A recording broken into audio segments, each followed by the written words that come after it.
Earlier this week, the Diamond Mountain Plan was voted down 5-2 at City Council.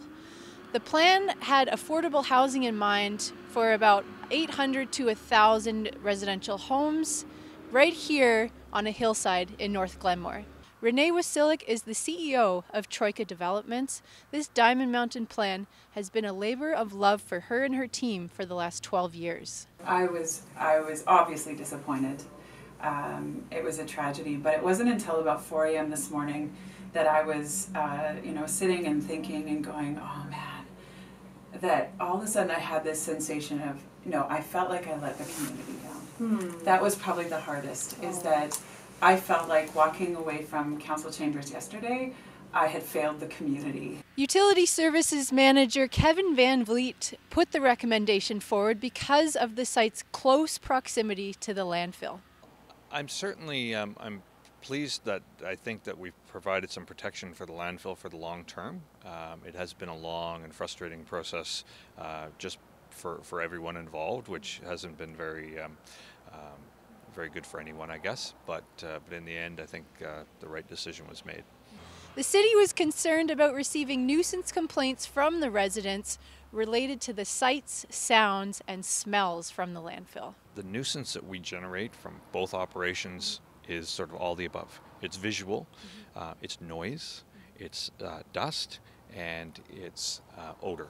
And all of those things may not be present at the same time, but they all have a tendency to grate on people and get them frustrated and be a nuisance. If enough complaints were reported, the Ministry of Environment could force the city to close the Central Okanagan's only landfill site serving residents from Peachland to Big White. I think we're all concerned about the nuisances that the landfill creates. The Ministry of Environment is very specific on if you create a nuisance, you have to control it. And I think that is a true concern of the entirety of the community. How that was brought forward, and then the science that they used, and then they backpedaled on the science and said actually the maps are not totally accurate. I don't get a lot of complaints regarding nuisances, fortunately. We worked very hard on this site to keep that up.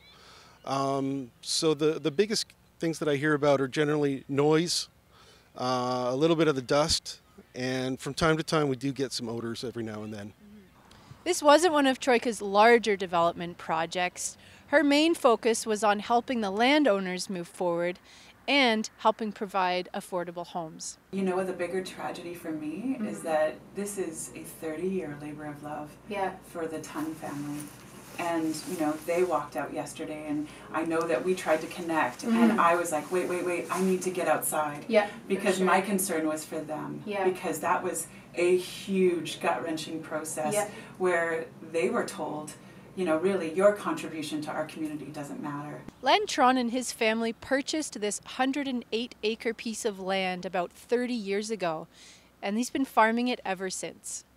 Well, for 60 years I've been in the business of raising cattle and raising hay, and we looked at this property and thought, hey, this is a great place to farm for the next number of years, and then when we want to slow down, then we could disperse this land into another use. Now at 80 years of age, he's ready to retire and leave a legacy and an inheritance to his family. I think when we bought this, we really looked at it as our retirement property to either share, which we tried to do, share some of the land with our kids. We've got 3 kids, 5 grandkids. And that was the plan, is when we wanted to retire, you'd either give the kids some land or you'd let the land go into development, which would be their inheritance.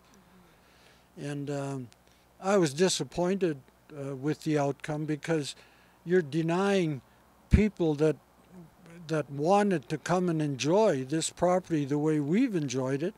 They've been denied that, and families that can't afford to go and buy, like, where are you going to develop? If you develop out in the Mission or a lakeshore, there's no way young families or people can afford those lots.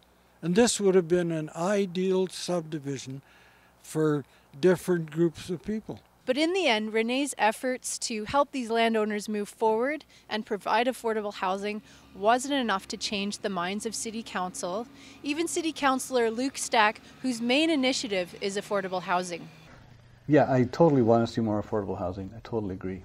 But even if this structure plan had been approved, it's still many, many years down the road before we would see housing come onto it. And to be honest with you, I didn't let that influence my thinking, because it's just speculation at this point whether they'd be affordable or not affordable. We really don't know. What I based my decision on is what do I think is in the best long-term interest of the city as a whole, not just this neighborhood, the entire city.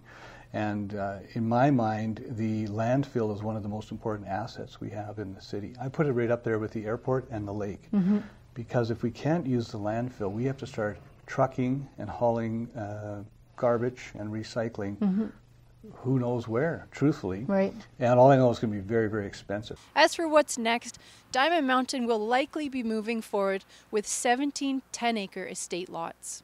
The zoning is already in place for this development, and further council approval is not required. So the question remains, was losing 1,000 homes that could have potentially eased the housing crisis worthwhile in order to protect the landfill site from potential nuisance complaints?